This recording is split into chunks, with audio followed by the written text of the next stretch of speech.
This is Commissioner Frank Avila Speaks, and the name of our show today is Using Food to Prevent Disease. And as our guest, Medina Nance is going to explain about prevention. Medina Nance is a naturopathic herbalist, a natural health teacher, and a health consultant. She has been working in the field of natural health for 20 years.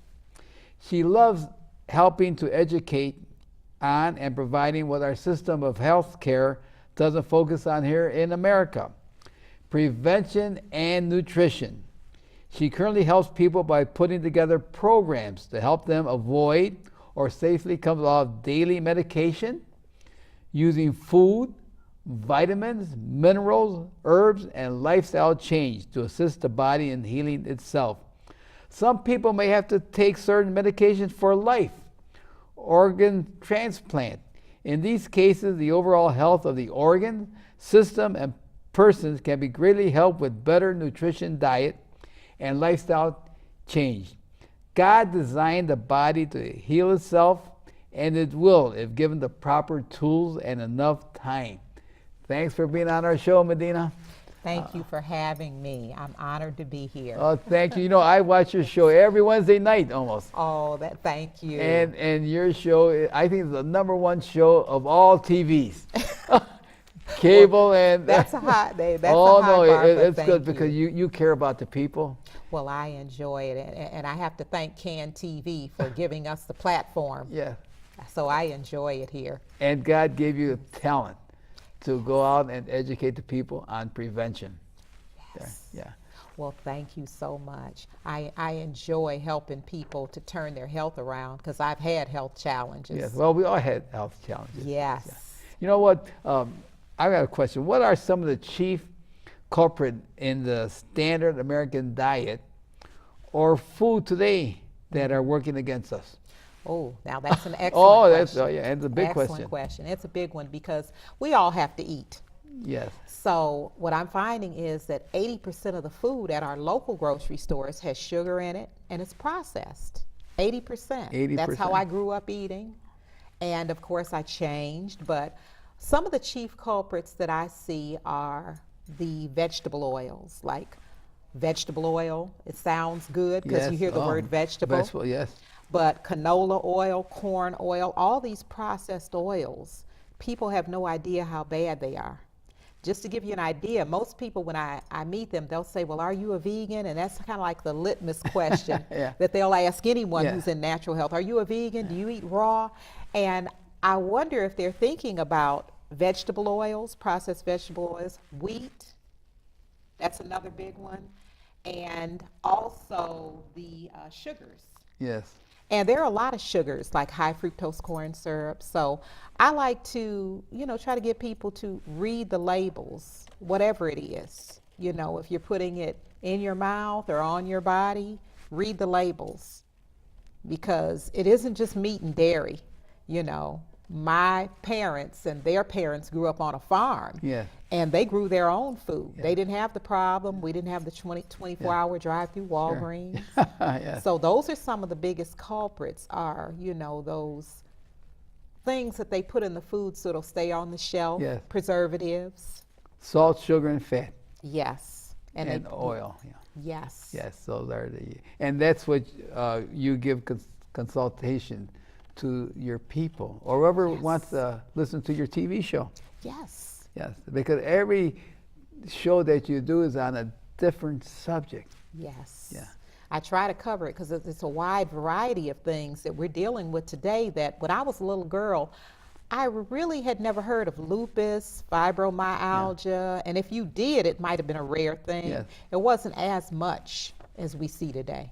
Well, to help the people out there, what educational videos or DVDs will be helpful to assist people in making the necessary food and lifestyle change we need to make? Because it's hard to change our behavior. Yes. And so what can they do to find out all about this? Well, now that's another good question because there are some ones that'll shock you into making some changes. Yes. Like there's one out now called What the Health. And I want to pronounce health, H-E-A-L-T-H, Yeah, what the because health? it sounds like you're Yes. saying something else Yes, if you yeah. say it real Yeah. fast. But What the Health is a great documentary to show people what we're eating and what we should be eating. But different people extrapolate different things. Like, I notice some people will watch it and they'll say, well, what can we eat? We can't eat anything. And I tell them there's plenty to eat. Yes. But another good one is Forks Over Knives, Food Inc., Food, Food Matters. food matters. There's one that I used to show going all the way back to the 90s. We had VHS tapes back Yeah. then called Diet for a New America. That- And those are some great documentaries that once you sit down and watch them, but What the Health is most current. And even if they can't afford to buy it, they could go to the library, because at the library they could. These books are available at the library for free. Exactly. Yeah. You can go on YouTube Yeah. and see some of these DVDs. Yes. And you can go to the library if you can't, get it on your phone. So, it's available. And also, they go to the library and get a CD. Let's say they are in their car a lot. Okay. So instead of listening to stations that maybe they don't want to listen to, they could plug that in. That's a good idea. And as they're driving, they could educate themselves on how to stay alive and prevention on what to eat. Yes. So these are some things that a person could do for prevention. I agree. I think Now- that's a great way. It might de-stress you in traffic. Now, also there's Yes. a lot of talk about, I can't afford to eat healthy. I can't afford to go to a store like Whole Foods and spend all my paycheck to stay healthy.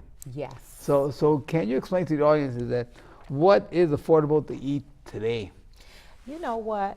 It's like we're not used to comparative shopping when it comes time to food. Yeah. So I tell people you have to kind of get used to doing a little comparative shopping. I'd say don't limit yourself to Whole Foods. There's Trader Joe's, Mariano's. Aldi's. And Trader Joe's just bought into Aldi's. So now Oh. people will notice that Aldi's has a lot more healthier choices. Interesting. And a lot of people shop at Aldi's. Yes, I shop there. I shop at Aldi's, yeah. So I'm trying to think big, big picture where a lot of people shop. Yeah. And it's affordable. Yes. So I tell people try to eat more whole foods, get as less processed food as you can.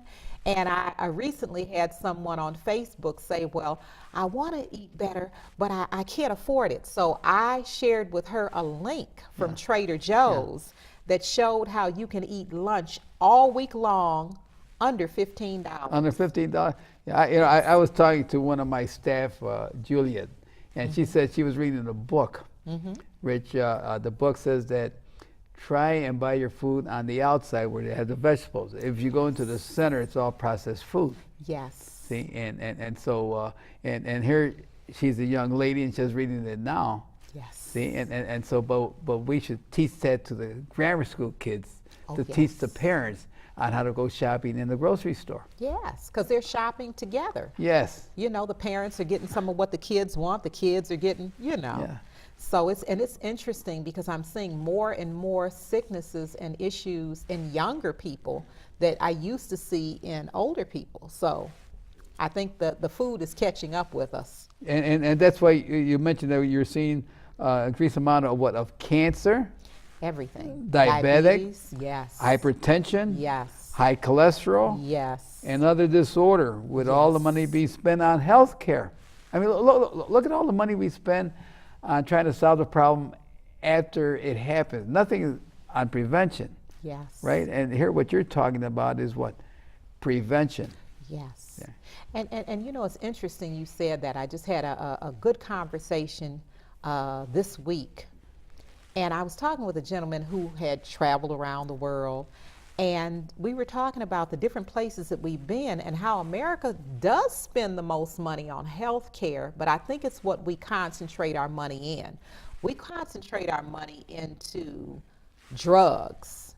Yeah, More pharmaceutical. so, yes, than we do prevention. If we invested more money in prevention, then America would probably be a lot healthier, because what I've noted in going to Europe, going to Asia, Yes. even going next door to Canada, Yes. you know, we can be there in 2 hours on the plane. Yeah. Every place is healthier than America. That frustrates me. Yeah. I'm like, we're supposed to be the leaders of the free world. We've got all the technology, the know-how, but and I haven't traveled recently, but I used to do a lot, you know, earlier. And I would just, you know, shake my head on the plane ride home and say, how come, you know, we can't have healthier people? But I see why, because it's more money in sickness than it is in having a healthy society. And also we spend an awful lot of money on research to find a cure. We need to put money in research and finding the causes. On prevention. Yes. I mean, we should spend a little more money on prevention. Yeah. If you look at what causes a problem, you'll see what'll prevent it. Sure, sure. And that's why your educational programs that you have, especially on your TV, you talk about food to eat, you talk about plant-based diet. And what are the benefit of a plant-based diet if someone changes? And someone can go 100% a plant-based diet, but what do you suggest? Now, you know, I love the way you put that, because I don't expect everybody to go 100% vegan or 100% plant-based. They might be in transition. Yes. But I never will forget hearing Bill Clinton on CNN talking to Dr. Sanjay Gupta. And he said, you know, everybody remembers the heart attack. They remember the quadruple bypass. But he said when he left office and he had the stent put in his artery, he said that's when he had to really put his head in the game and change his diet. He went to a plant-based diet with no meat, no dairy, no heavy oils. And he said that what he noted is his arteries were clean and clear. His weight went down, and he had the energy level like he did when he was in college. Yeah. And I took a good look at him. It was around the time Obama was going for the second election, and he had a lot of energy. Yeah. And so I tell people, just give it a chance. Try it out. It might be a little rough in the beginning, or it might be easy. Who knows? Yeah. But when you do it, like Dr. Terry Mason, I used to hear him say to the men, you want a better love life? Get off meat and dairy for 30 days. And I'd be so tickled because I could see the men looking like, okay, I'll try that. You know, he was saying it's better than Viagra, you know. And you got to give people incentive. Yeah. Well, I'm a vegan. Yes. And I became a vegan in 2002. Yes. See? So I became, and it really helped me. Yes. Become a vegan there. Yes. So, yes. So I look at me now. Yes. I'm good looking, a good dancer, and a good singer. All right. But I became a vegan because I had prostate cancer. Yes. And I had 2 stents in my right artery, so I changed my diet. Okay. Yeah. See, and it helped me. And now I've been out like this for 15 years. Yeah. I'm going to have you as a guest on my show, because I would love for men to hear that. And also, let me ask you another question. Mm-hmm. Why do you think is causing so many brain and neurological disorder today? Oh, now that's a good one, because you know what? You can function or, you know, slow down with a lot of things, but if you don't have brain function, that's a problem. Now, here's a book, and it's called Wheat Belly. Okay. And I wasn't going to buy this book. Wheat Belly? Yes. It's #1 top seller, and I wasn't going to buy it. But it says on here, do you know that eating 2 slices of whole wheat bread, and they have the picture on there, eating 2 slices of whole wheat bread has more sugar in it than 2 tablespoons of sugar. So that's what made me buy the book. And I said to myself, okay, we got a lot of sugar. And then after this, I noticed someone gave me this book called Grain Brain. And he's a brain neurologist. And on the book, it says, the surprising truth about wheat, carbs, and sugar, your brain's silent killer. So then I began to really think about it. Almost all of the wheat out here, unless it says non-GMO and organic, it actually is GMO. So it's like a frankenfood, and your body doesn't know what to do with it. You know, the body just doesn't know what to do with it. I see. So this there creates sugar. Well, yeah, your body breaks down these carbs into sugar. So that's the problem. And it's causing a lot of problems, neurological problems. I say that and the vaccines as well. I see. You know, and that's why we have to watch what we eat. And the best way to, what's the best way to rid a toxic food addiction? Now that's a good question. There's two ways that you could go about ridding a toxic food addiction. I usually have people to do a little cleanse. We have a toxic food addiction. They say sugar is 10 times more addictive than cocaine. Yeah. But we just don't realize 10 times? 10 Oh times my more God. addictive. So we don't realize because we have it every day. It's in 80% of the foods at the grocery store. So I tell people there are two different ways you could go about it. One way is to abstain from it for a while. If you abstain from it for a while, get off of it, it'll eventually go away. I have another way that I have people to do what I call a system cleanse, where it's cleaning your blood and your liver pretty good. And as it gets into the system to clean the blood and the liver, and I give them literature on why everybody should clean the blood and liver. Because people say, well, who should cleanse? I tell people everybody, even the babies, because we're all taking in a lot of toxins. So that's one way to do it, is to clean the blood and liver and system. The other way is just to get off of it for a while. Now, is it hard to clean your system? Will it take long? It's easy. Okay. As a matter of fact, I was diagnosed with lupus and chronic fatigue back in '95. Excellent doctor, University of Chicago. And he says to me, he says, well, Medina, I don't want you to be worried, even though this is killing people at a higher rate than cancer and AIDS. Yeah. And I'm thinking to myself, well, that's a heck of a statement for me not to be worried. But I really wasn't worried. I came home and I prayed on it. And when I met my mentor in the field, Dr. Beverly Nicholson, she said, if you do what I tell you to do, you won't have to take any medications. And whatever runs in your family, you can keep it at bay for a while. So then you would say that everyone needs to clean their body system? I would say at least your blood and liver, because everything happens in the blood and the liver filters the blood. So it's like a car. You change the oil and the oil filter every 3 months. That's how we are. I do a little cleansing every 3 months. Cleansing every 3 months there. And so do you explain that on your show when you have it every Wednesday night? Yes. Watch your show every Wednesday night on Comcast Cable. Yes. Wednesday at 10 p.m. 10 p.m. And they're wonderful. It encores at 12:30 in the morning. And what station is that? It's CAN TV channel 21. 21. Excellent show. I watch it all the time. Yes. And when I need to refresh myself on how to stay healthy, even though I do a lot of reading, I still need help. And I go to my person here, Medina, and I watch her show how to stay healthy. Thank you for tuning in. Now, Medina, what do you see as a major cause of the escalating pharmaceutical drugs used here in America today? Because we're spending a ton of money on pharmaceutical drugs. Yes. And I every day when I'm the commissioner at the Water Reclamation District, and they say keep pharmaceuticals out of the waterways. What's the best way? I saw that was on the front page news too, maybe about a year or two ago. They had that the water was full of pharmaceutical drugs. Yeah, okay. Isn't that something? So the city has had to clean it up. Okay. Well, I tell people one of the reasons that I see, the chief reason, the reason why we escalated, because when I was little, we had Walgreens, but there weren't 24-hour drive-through Walgreens. It's the food. The food. The food sends people to the drugs. Food sends people to the drugs. Yes. That's interesting. It's the food. I tell people because, you know, if you think about what's causing diabetes, we spend a lot of money looking for a cure for diabetes, a cure for cancer, a cure for heart disease, but we will not put the money in the cause.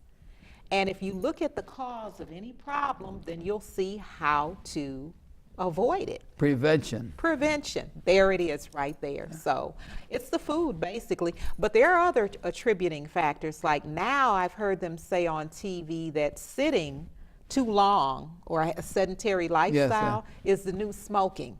Oh, the smoking? Yeah, and I said, Interesting. well, that's interesting, but I kind of get where they're going with it, that if you don't get up and move around and get enough exercise, then that's a problem. You know, I went to India to give some workshops, and my wife says, okay, we'll go to your workshop, you give your workshop, but then let's go to a workshop I want to go to. So after our workshop that we gave on how to maintain and operate wastewater plants, we went to a laughing workshop. For 1 week, we laughed. Okay. See? And if a person cannot exercise and has to stay in a wheelchair or something, well, I think laughing will give them the exercise. Yes. See? I like that. Yes, and laughing, so my wife is a laughing teacher. Awesome. So that's what she's doing now in prevention of, instead of taking pharmaceutical drugs, maybe laughing will be a portion of how to stay healthy, besides exercise.